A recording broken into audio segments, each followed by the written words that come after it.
The morning mist clung to the battlefields of 14th century France like the breath of ghosts, and through that ethereal veil rode a figure who would become legend. Edward of Woodstock, known to history as the Black Prince, embodied every contradiction of his violent age, a knight who exemplified chivalric virtue yet unleashed terrible destruction, a warrior who never tasted defeat, yet never wore the crown he was born to inherit. His story unfolds like a medieval tapestry, woven with golden thread and dark blood, where triumph and tragedy dance together in an eternal, deadly waltz. If you use these videos to fall asleep, subscribe so you don't miss any new ones. Leave a comment with your thoughts on the video and any suggestions you have for future ones. In the great sweep of English history, few figures cast shadows as long or as complex as the Black Prince. Born into an era when kings settled disputes with sword and lance, when honor was measured in battlefield glory, and when the very survival of kingdoms hung on the courage of individual warriors, Edward would rise to embody all the martial virtues his age demanded. Yet his tale is not merely one of conquest and glory. It is the story of a man who carried the weight of his father's ambitions, his nation's hopes, and his own fierce pride, until that burden ultimately crushed him.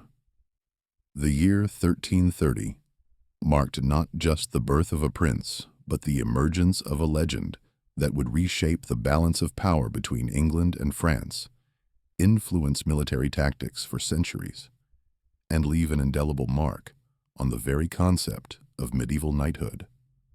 But legends, as history teaches us, are born in blood and forged in the crucible of human ambition, and Edward's legend would prove no exception. Woodstock Palace rose from the Oxfordshire countryside, like a jewel set in emerald fields, its honey-colored stone walls bearing witness to centuries of royal history. Here, on a warm June morning in 1330, Queen Philippa of Hainaut labored to bring forth her first son, while King Edward III paced the great hall below, his young mind already dreaming of the conquest that would define his reign. The child who emerged from that royal chamber would carry with him the genetic legacy of the Plantagenets, that restless, ambitious bloodline that had already given England some of its greatest and most tempestuous monarchs. Edward of Woodstock entered the world during one of the most transformative periods in English history. His grandfather, Edward II, had died just 3 years earlier, under circumstances both mysterious and violent.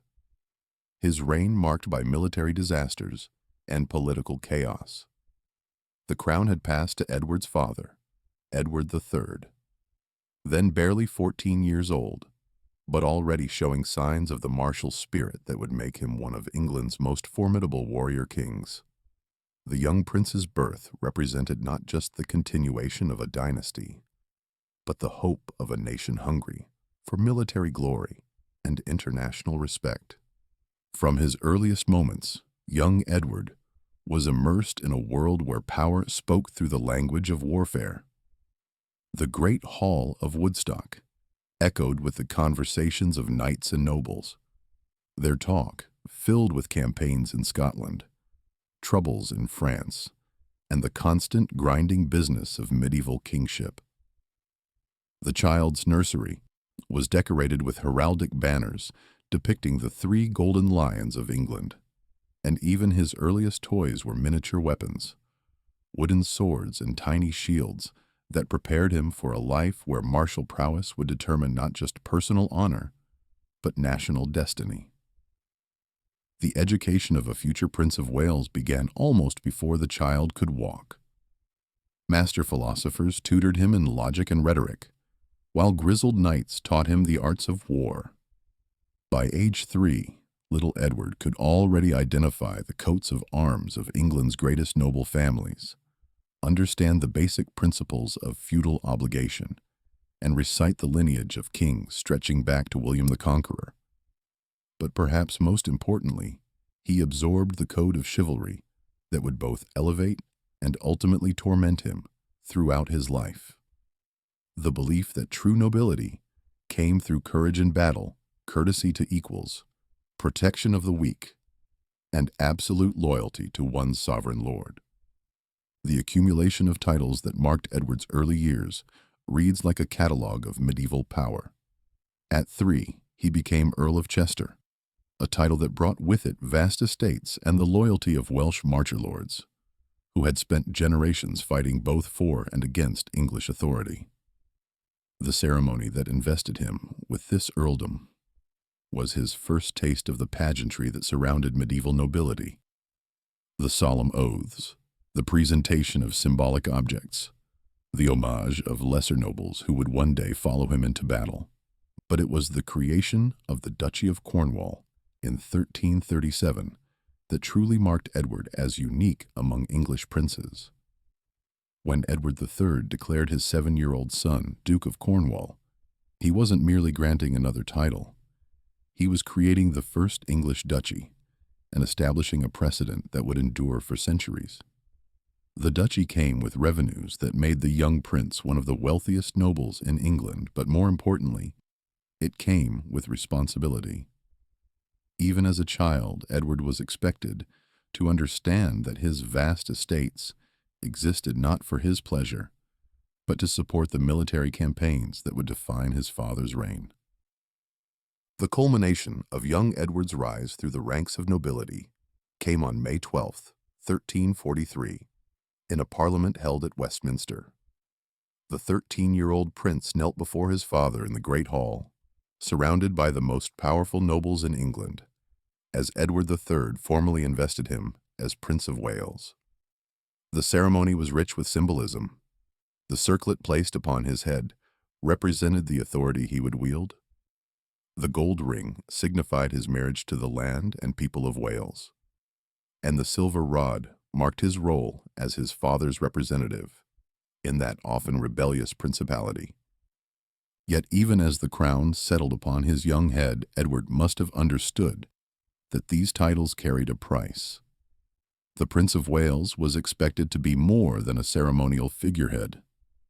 He was to be a war leader, a diplomat, and ultimately a king capable of defending and expanding English power.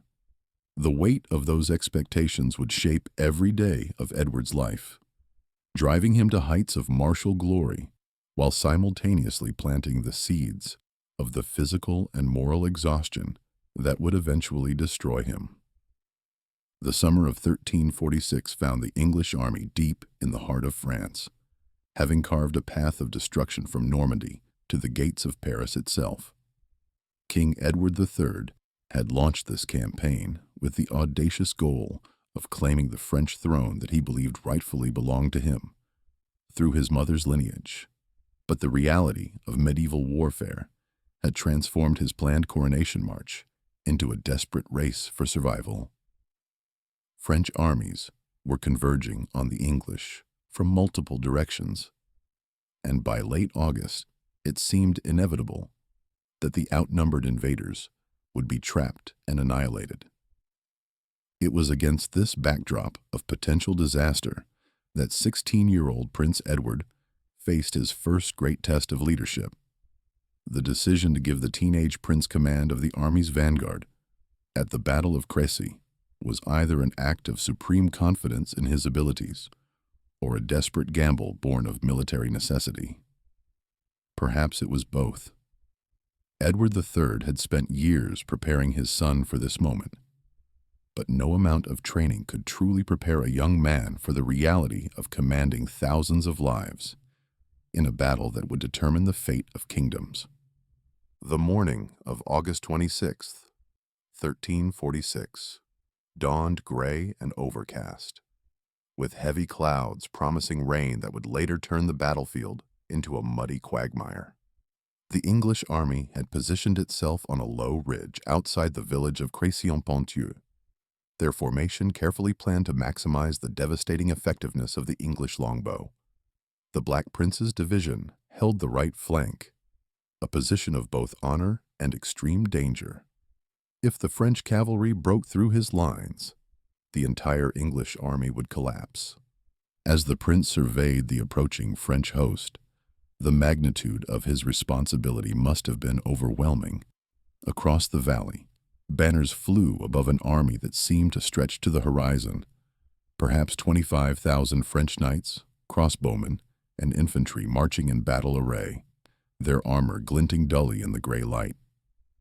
Among them rode the flower of French chivalry, men whose grandfathers had fought at Bouvines, whose fathers had won glory in the Holy Land, whose very names were synonymous with martial prowess and noble blood. The French attack, when it came, embodied all the magnificent futility of medieval chivalric warfare. King Philip VI had ordered his Genoese crossbowmen to begin the assault, but a sudden thunderstorm soaked their bowstrings while leaving the English longbows protected under oiled leather covers. When the Genoese faltered under the devastating rain of English arrows, the French knights, seeing only cowardice where there was tactical sense, rode down their own allies in their eagerness to close with the English line. It was in this moment of chaos that the Black Prince proved himself worthy of the titles his father had bestowed upon him.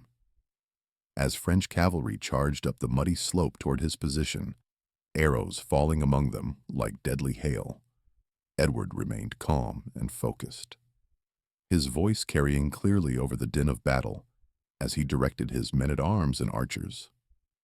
When the first wave of French knights reached his lines, their horses stumbling and falling in the treacherous footing, the prince was there with sword in hand, fighting alongside the common soldiers he commanded.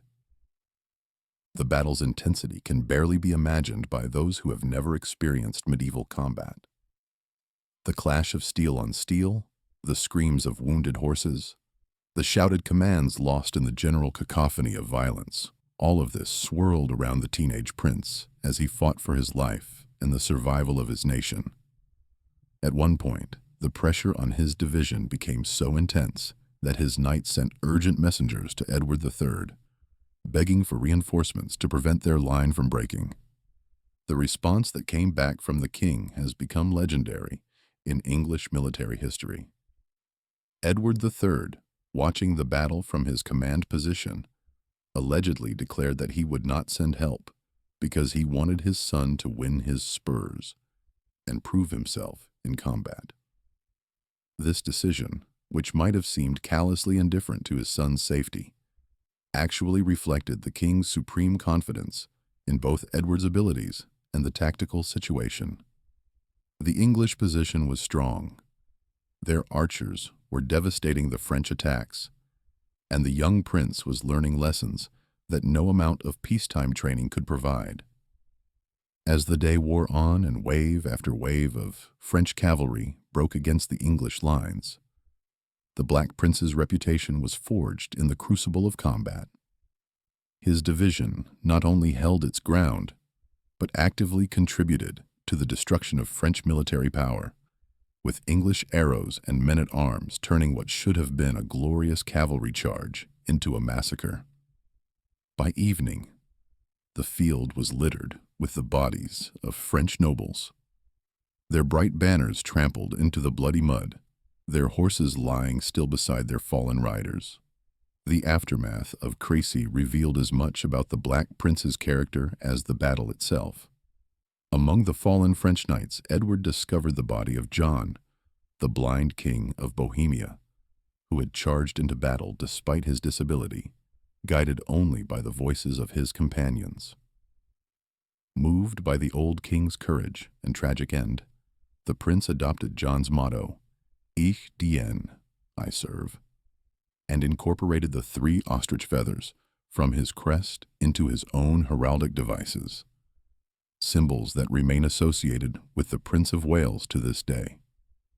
This act of chivalric courtesy toward a fallen enemy established a pattern that would define much of the Black Prince's military career. Even in the midst of devastating English victories, he maintained the forms of knightly honor that marked him as a true exemplar of his class. Yet there was something more complex at work here than simple adherence to chivalric codes. The adoption of the blind king's motto suggested a young man already grappling with the weight of expectation and responsibility that came with his royal birth. A prince who understood that true nobility meant service to something greater than oneself.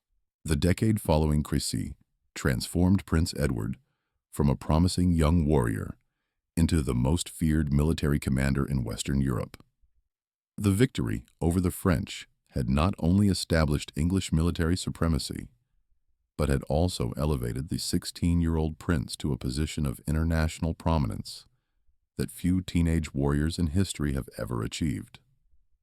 Kings sought his alliance, nobles competed for his favor, and poets began composing verses about his martial prowess that would echo through the halls of Europe for generations. Yet the young prince's education in the arts of war was far from complete.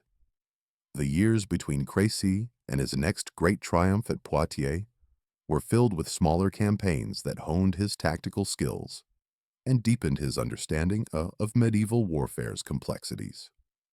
He learned to manage not just battles, but entire military campaigns.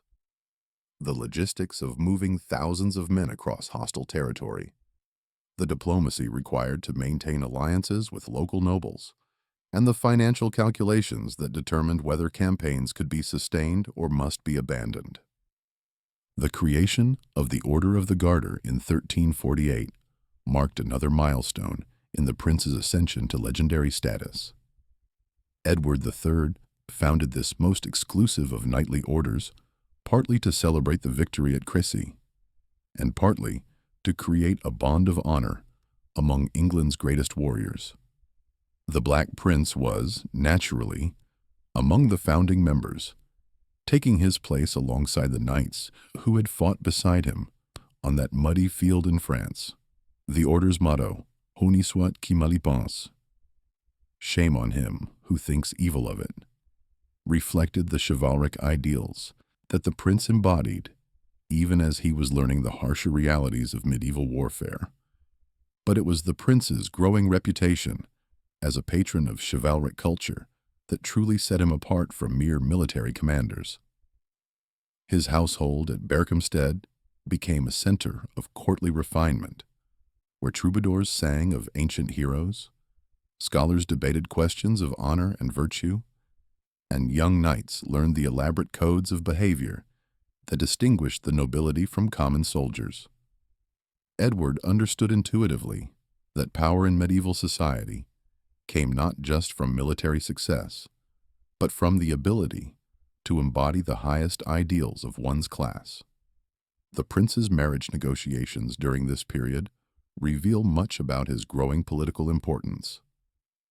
Various European royals sought to ally their daughters with the hero of Crécy, understanding that marriage to the Black Prince would bring not just prestige, but also access to English military power. Yet Edward showed little interest in these diplomatic matches, preferring to focus on the military campaigns that had made his reputation. This decision would later prove significant when he chose to marry for love rather than political advantage, a choice that would have profound consequences for English dynastic politics. By the summer of 1356, the political situation in France had grown increasingly complex. The devastating English victory at Crécy had humbled French pride, but hadn't broken French resistance. King John II, who had succeeded Philip VI on the French throne, was determined to restore his kingdom's military reputation and drive the English invaders from French soil. The stage was set for another great confrontation, one that would prove even more decisive than the legendary battle a decade earlier. The campaign that led to Poitiers began with ambitious strategic planning that demonstrated the sophisticated military thinking that now characterized English operations in France. Edward III conceived a coordinated two-pronged assault designed to catch the French between two powerful armies.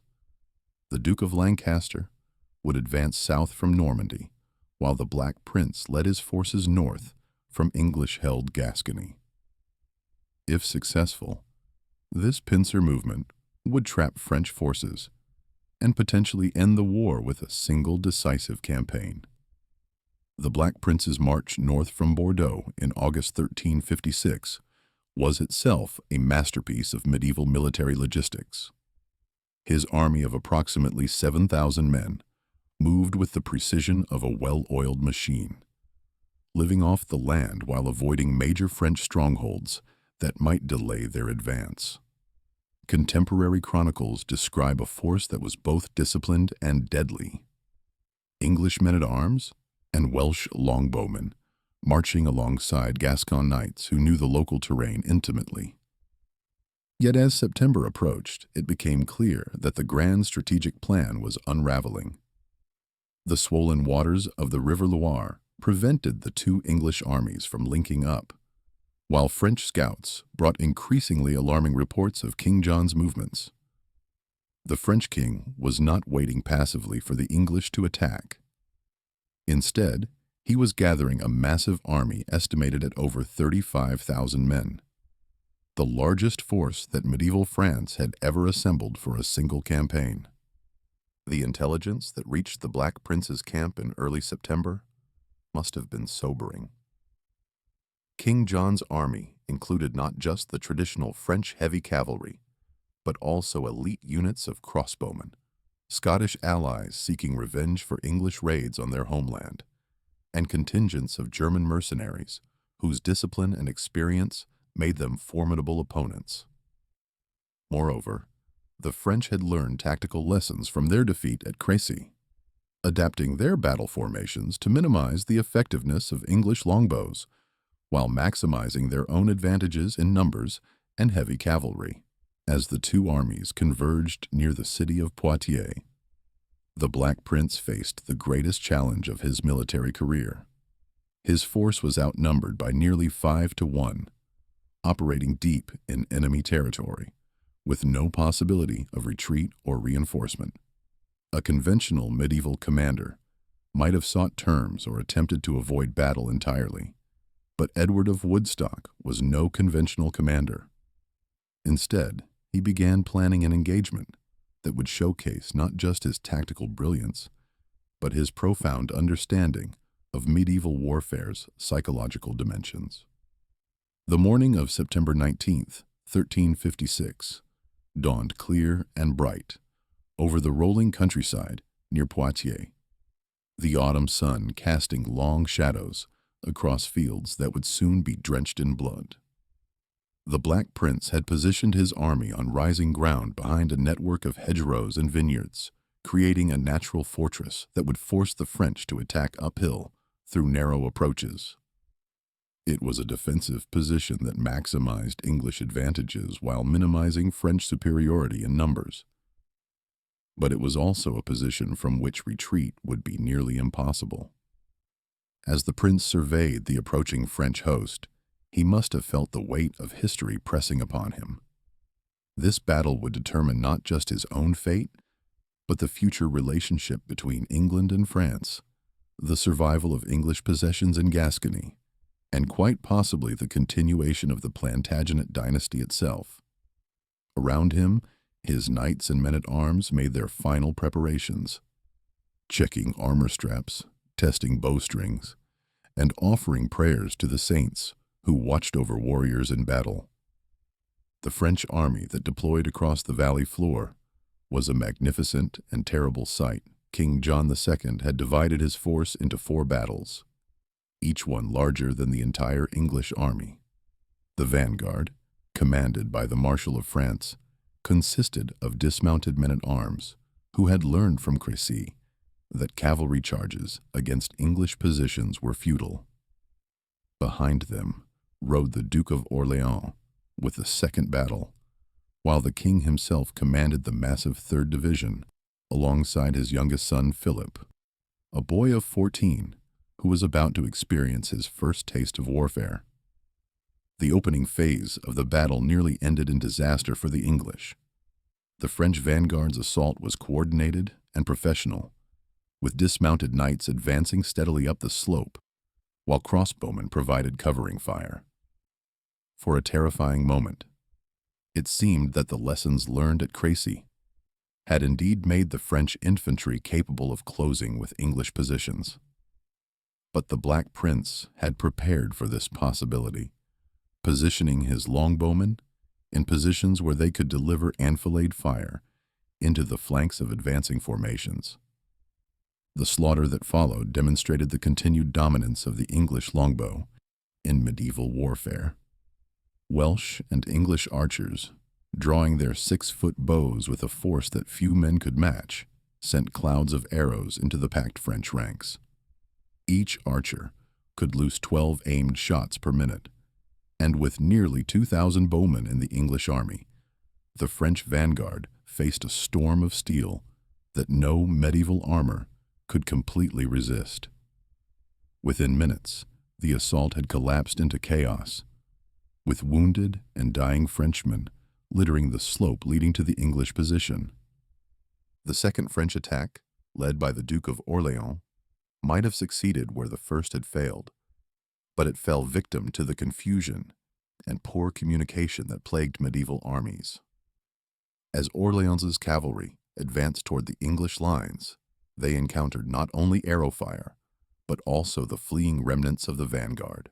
In the resulting collision, French struck French, and what should have been a coordinated assault became a tangle of confused and demoralized men seeking escape from the deadly English position. It was at this critical moment that the Black Prince revealed the tactical genius that had been developing since his first taste of combat at Crécy. Rather than simply defending his position and allowing the French to reorganize, he chose to seize the initiative with a maneuver that would become legendary in military history. While King John II prepared his final massive assault, Edward had secretly positioned a reserve force of 160 mounted knights under Jean de Grailly, the Captal de Bouc, in a concealed position behind a nearby hill. The king's personal assault represented the last hope of French arms that day. Leading his son and the flower of French nobility in a final desperate charge, John II threw everything he had at the English position. The sight must have been magnificent. Thousands of armored knights spurring their war horses up the slope, their banners streaming in the wind, their war cries echoing across the battlefield. For a moment, it seemed that sheer courage and noble blood might overcome English tactical superiority. But the Black Prince's masterstroke was already in motion. As the French committed everything to their frontal assault, Grailly's hidden cavalry burst from their concealment and struck the French rear and flank with devastating effect. The impact was both physical and psychological. Suddenly, French knights who thought they were delivering a final decisive blow found themselves surrounded and fighting for their lives. The carefully organized charge dissolved into individual combats as the flower of French chivalry found themselves trapped between the English defensive line and Grailly's mounted attack. What followed was less a battle than a rout. King John II, fighting with the desperate courage of a monarch who understood that his capture would mean the end of French resistance, was surrounded and taken prisoner, along with his son Philip. The Duke of Orléans was captured, as were dozens of counts, barons, and knights whose ransoms would fund English military operations for years to come. By evening, the cream of French nobility was either dead or in English hands, while the Black Prince's army had suffered casualties so light as to be almost negligible. The immediate aftermath of Poitiers showcased the Black Prince's character as much as his tactical brilliance. When King John II was brought before him, still in his battered armor and covered with the dust of battle, Edward treated the captured monarch with all the courtesy due to a fellow sovereign. The prince personally served the French king at dinner, standing behind his chair like a servant, while insisting that John's noble birth made him unworthy to sit at the same table. This display of chivalric courtesy made almost as powerful an impression on contemporary chroniclers as the battle itself. Yet beneath the courteous treatment of noble prisoners lay a harder reality. The Battle of Poitiers had crippled French military power for a generation, capturing or killing the men who would have led French resistance to English occupation. The victory's strategic consequences were immense and immediate. English forces could now operate freely throughout central France.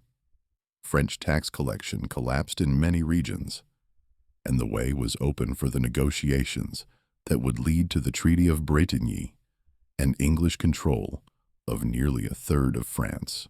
The aftermath of Poitiers transformed the Black Prince from a successful military commander into one of the most powerful and wealthy nobles in Europe.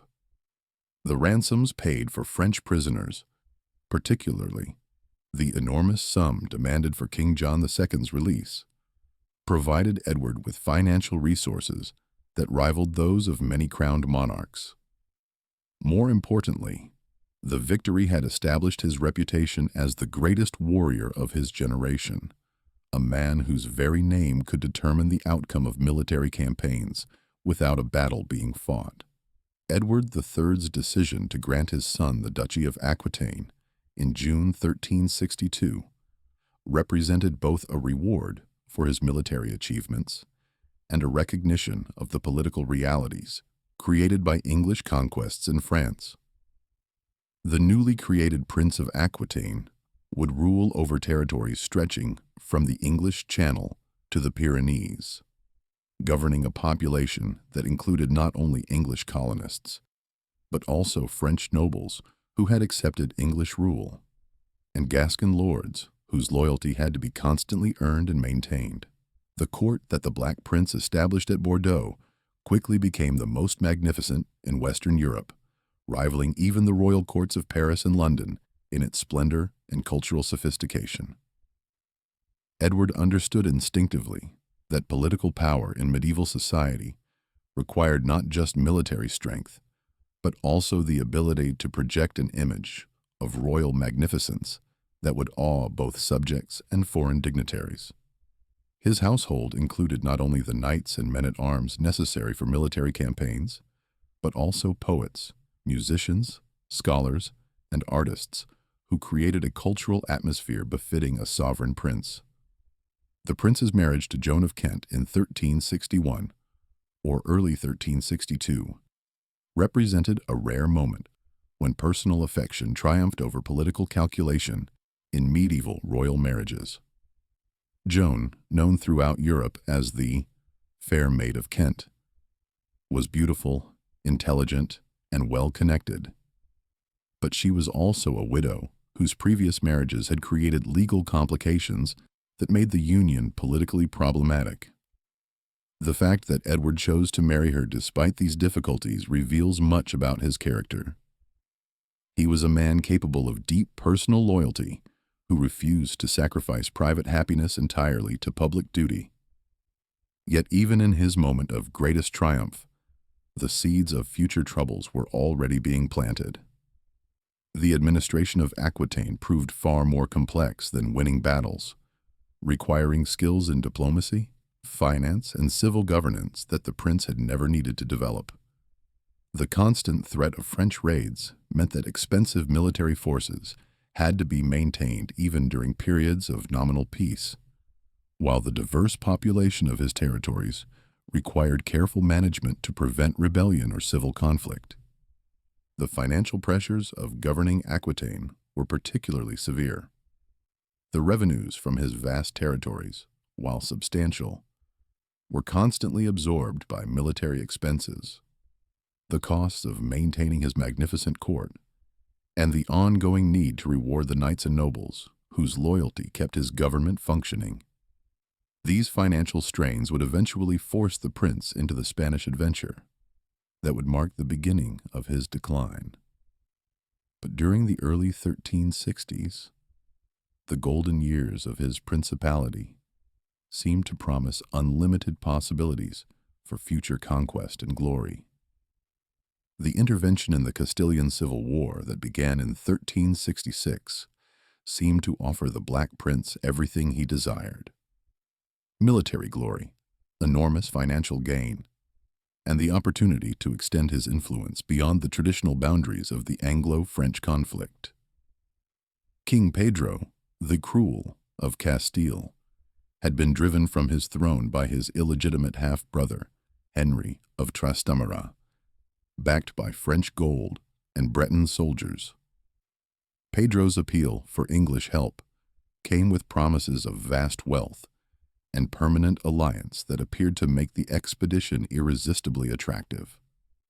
The decision to intervene in Spain revealed both the Black Prince's strategic vision and his fatal tendency to underestimate the costs of military operations far from his base of power.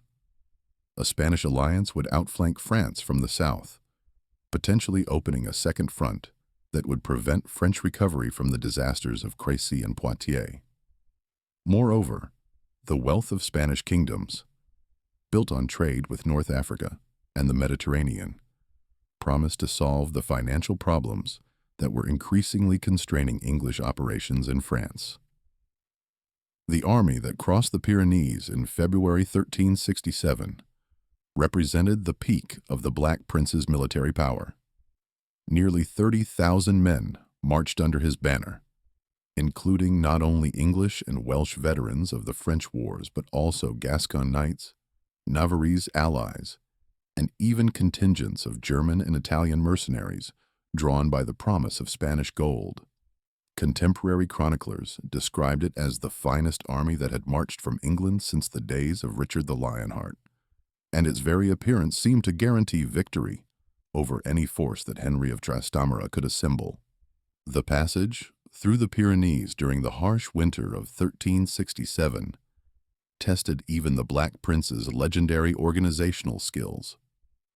Medieval armies were not equipped for winter campaigning in mountain passes, and the logistical challenges of moving 30,000 men through snow-blocked routes while maintaining combat readiness pushed both commanders and soldiers to their limits.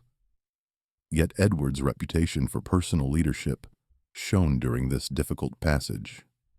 He shared the hardships of common soldiers, marched on foot when horses could not pass, and maintained the morale that kept his army intact despite the brutal conditions. The Battle of Nidera, on April 3, 1367, represented the Black Prince's final masterpiece of medieval warfare. Henry of Trastamara had assembled a formidable army that included French heavy cavalry, experienced Breton men-at-arms, and Spanish infantry who knew the local terrain intimately. The engagement should have been difficult and costly. Instead, it became another demonstration of Edward's tactical genius and his army's professional superiority. The battle's opening phase nearly ended in disaster when a morning mist concealed the true positions of both armies, leading to confused melees as units stumbled into unexpected contact. But the Black Prince's ability to maintain command and control even in chaotic conditions proved decisive. While Henry's forces struggled to coordinate their diverse contingents, Edward's veterans executed the tactical combinations that had made them masters of European battlefields. The climactic moment came when the prince personally led a cavalry charge that shattered Henry's center and sent the pretender fleeing toward France. The victory was so complete that Henry's army simply ceased to exist as an organized force. Over 5,000 casualties littered the field, while English losses numbered in the dozens. King Pedro was restored to his throne, and for a brief moment, it seemed that the Black Prince had added the crown of Castile to his list of conquered kingdoms. Yet even as victory celebrations echoed through the Spanish camp, the first signs of disaster were already appearing. Soldiers who had marched proudly across the Pyrenees began falling ill with fevers and intestinal disorders that Spanish physicians could neither identify nor treat. The prince himself, who had seemed immune to the physical ailments that plagued lesser mortals, began experiencing the symptoms of what would become a chronic and ultimately fatal illness. The exact nature of the disease that struck the English army in Spain remains debated by historians, but its effects were devastating and immediate. Contemporary chronicles suggest that up to 80% of the expedition died from disease rather than combat, their bodies unable to cope with Spanish diseases for which they had no immunity. The Black Prince's own illness manifested as severe abdominal pain, chronic diarrhea, and periods of fever that left him bedridden for weeks at a time. Even more devastating than the physical toll was the financial betrayal that followed. King Pedro, safely restored to his throne by English arms, simply refused to honor his promises of payment to his rescuers. The vast wealth he had promised evaporated into excuses and delays, leaving the Black Prince responsible for the enormous costs of the Spanish expedition without the means to pay for it. Soldiers, who had fought brilliantly at Niagara, found themselves abandoned in a foreign land, their pay months in arrears, their health broken by disease, and their loyalty strained to the breaking point. The return journey to Aquitaine became a nightmare march that destroyed much of what remained of the prince's legendary army. 6 soldiers fell by the roadside, their equipment abandoned as they sought desperately to reach safety. The Black Prince himself had to be carried in a litter, his once powerful frame racked by the illness that would plague him for the remaining 9 years of his life. By the time the survivors reached Bordeaux, the expedition that had begun with such promise had become a catastrophe that would ultimately doom English ambitions in both Spain and France. The siege of Limoges in September 1370 marked the nadir of the Black Prince's career, a moment when the chivalric knight who had treated captured kings with courtesy revealed the darker aspects of medieval warfare that courtly literature preferred to ignore. The circumstances that led to this infamous episode illuminate both the personal and political pressures that were driving the prince toward his eventual breakdown. The betrayal by Jean de Croix, Bishop of Limoges, struck at the very heart of Edward's understanding of loyalty and honor. The bishop had been more than a mere ally. He was the godfather to the prince's son, a man who had shared his table and his confidence, someone whose loyalty Edward had never questioned. When word reached Bordeaux that Croix had secretly negotiated the surrender of Limoges to the French, opening the city gates to enemy forces, while swearing continued loyalty to English rule, the betrayal felt deeply personal to a man whose entire worldview was built on concepts of feudal loyalty and knightly honor. The army that marched on Limoges in September 1370 bore little resemblance to the magnificent force that had won glory at Poitiers or Niagara. The Black Prince, now so ill that he had to be carried in a litter, commanded men who were as much motivated by financial desperation as military duty. The costs of the Spanish expedition had left his treasury empty and his soldiers unpaid, while the ongoing French resurgence under Charles V had eliminated many of the territories that provided revenue for his government. Limoges represented not just a strategic target, but a potential source of plunder that might solve his mounting financial crisis. The siege itself followed the brutal but conventional patterns of medieval warfare. Limoges was a prosperous city whose walls were strong enough to resist direct assault, requiring the attackers to employ siege engines and mining operations that gradually weakened the defenses. For 3 weeks, the inhabitants endured bombardment and privation while hoping that relief forces might arrive to break the English siege. When the walls finally collapsed on September 19th, the defenders knew that their fate lay entirely in the hands of the Black Prince. What followed remains one of the most controversial episodes in medieval military history. According to Jean Froissart, the most influential chronicler of the period. The Black Prince's reaction to capturing Limoges was driven by violent passion and desire for revenge against those who had betrayed his trust. Froissart's account claims that 3,000 inhabitants, men, women, and children, were massacred in a systematic slaughter that violated every principle of chivalric warfare. Modern historians have questioned both the scale and the systematic nature of the alleged massacre.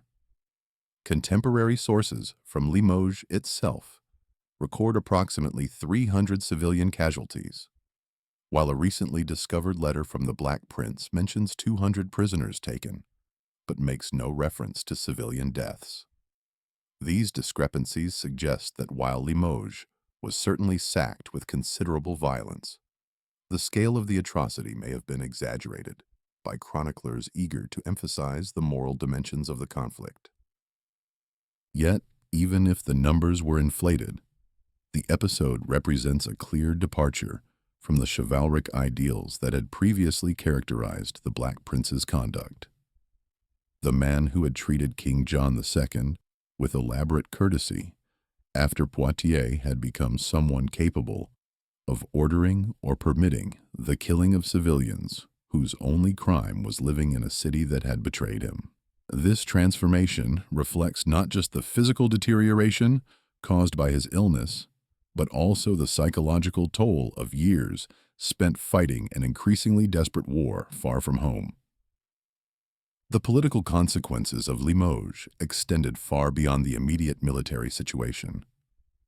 The episode provided French propagandists with powerful ammunition in their efforts to portray English rule as tyrannical and illegitimate.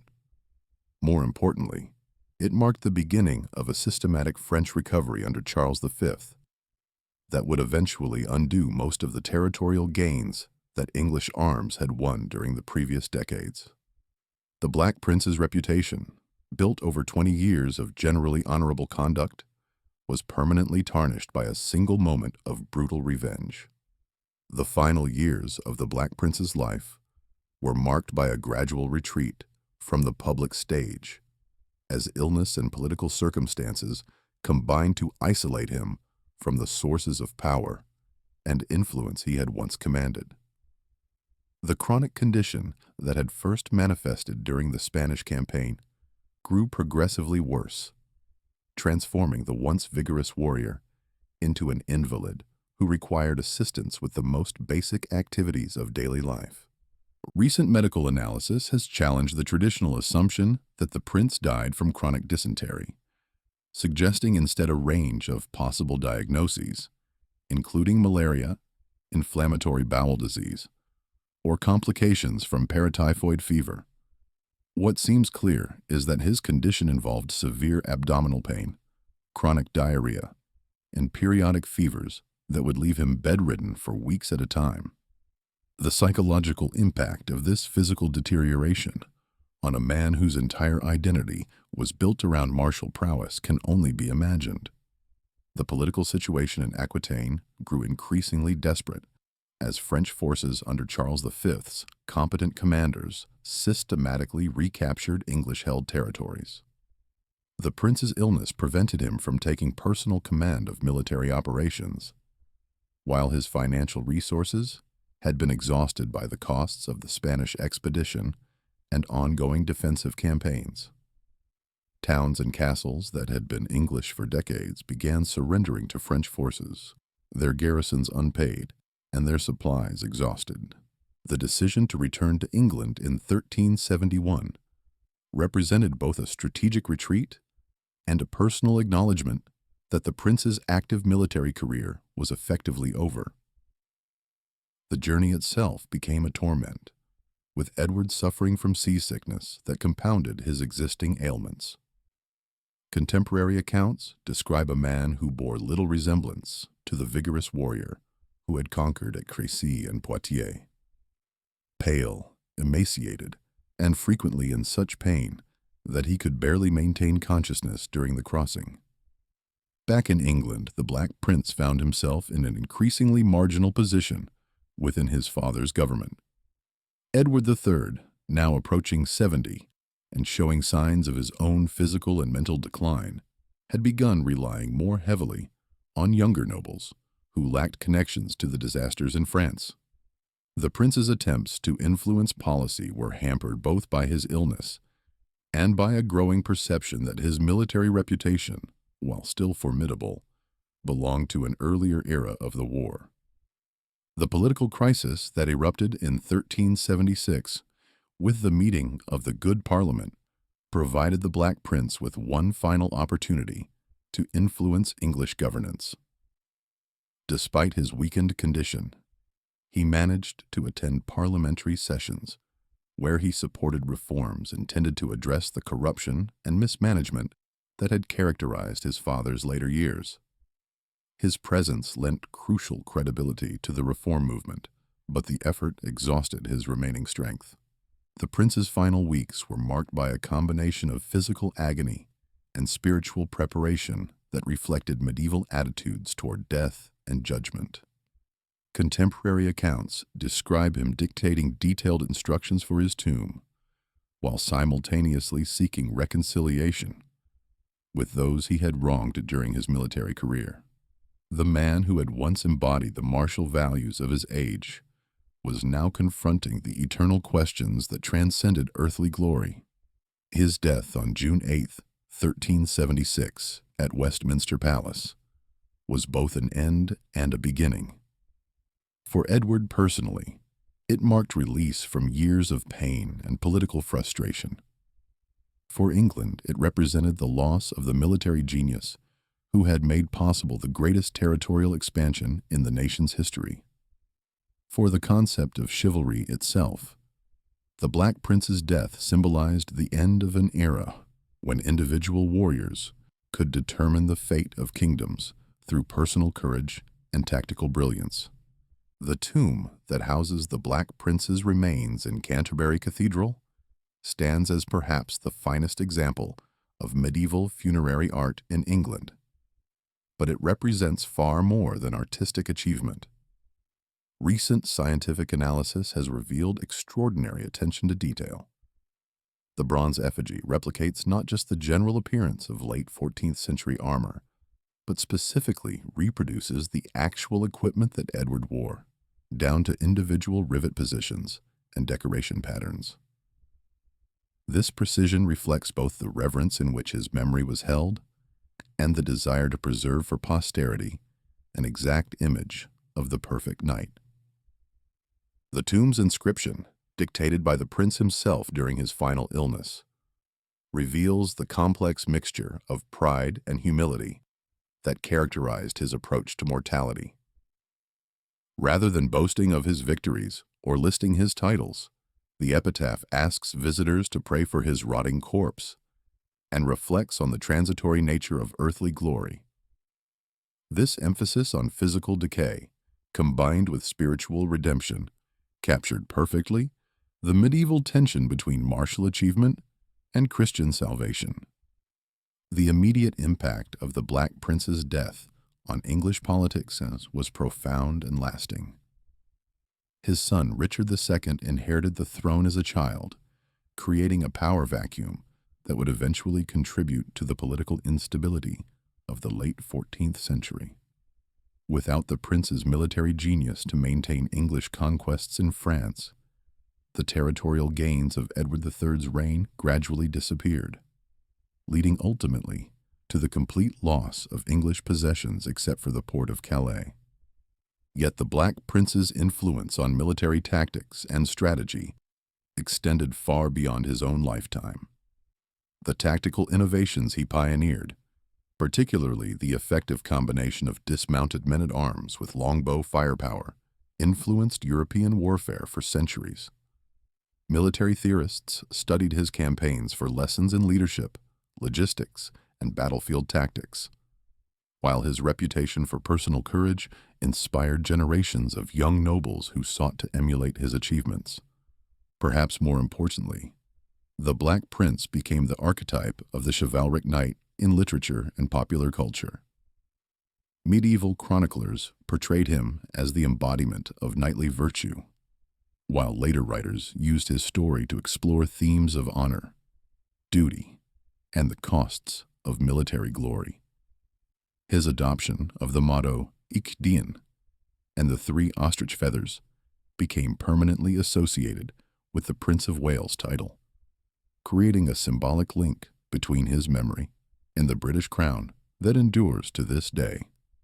The complexity of the Black Prince's legacy reflects the contradictions inherent in medieval chivalric culture itself. He was simultaneously the courteous knight who treated prisoners with honor and the ruthless commander who permitted the sack of Limoges. His life embodied both the highest aspirations of medieval nobility, personal courage, loyalty to one's lord, protection of the weak, and the harsh realities of an age when political disputes were settled through violence and conquest.